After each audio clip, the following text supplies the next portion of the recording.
balita na ika'y mawiwili. Mga nagbabagang kamao, mga buksi. So mga par, sa naging bakbakan nga po sa pagitan ng Isaac Pitbull Cruz kalaban si Jose Valenzuela, kung saan mga idol, nagpakawala kaagad ang dalawang fighter na malalakas na kamao sa round 1. Pero wais itong si El Rayo mga idol, hindi ito dumidikit kay Pitbull at hinaharangan ito ng jab ang atake ng Meksikano, kung saan mga idol na maintain po ni Valenzuela ang kanyang performance hanggang matapos ang laban. Kaya nakuha po ni El Rayo ang panalo via split decision at na-upset nito si Pitbull sa bakbakan.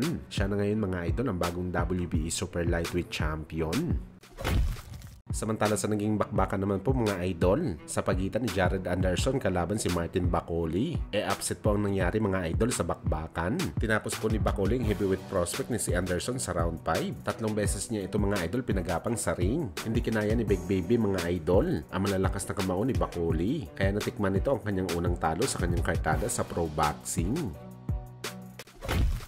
Samantala matapos nga po mabigo ang ating pambato na si Yomer Marshall sa unang laban pa lang nito sa Paris Olympics, kung saan kinapos ito sa laban mga idol kontra sa mala Dmitry Bivol na Uzbekistan fighter.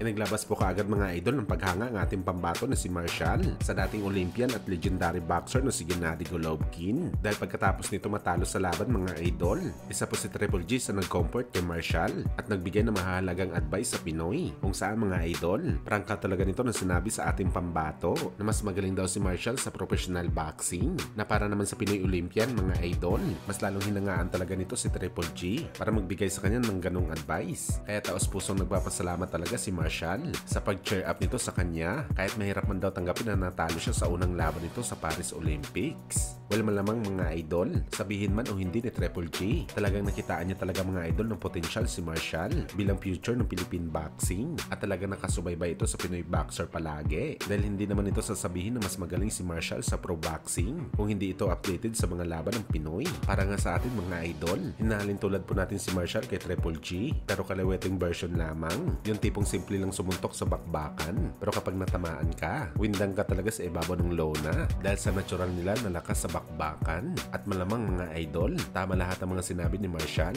na meron talaga purpose ang kanyang pagkatalo sa Paris Olympics. Nabigo man ngayon si Marshall na abutin ang kanyang pangarap sa Olympics, baka sa professional mga idol, dito niya mahanap ang kanyang tagumpay. Parang kagaya lang yan mga idol ng ating pambansang kamao Manny Pacquiao, na dati pinilit din ito na makapasok sa Olympics para sa pangarap nito na magkaginto, pero hindi siya nabigyan ng pagkakataon. Bagamat tingnan nyo naman mga idol kung ano nang naabot ni Boss Manny sa boxing, na kinikilala na ito na isa sa mga goat sa sports ng suntukan. Kaya talagang hindi pa katapusan ni Marshall sa boxing.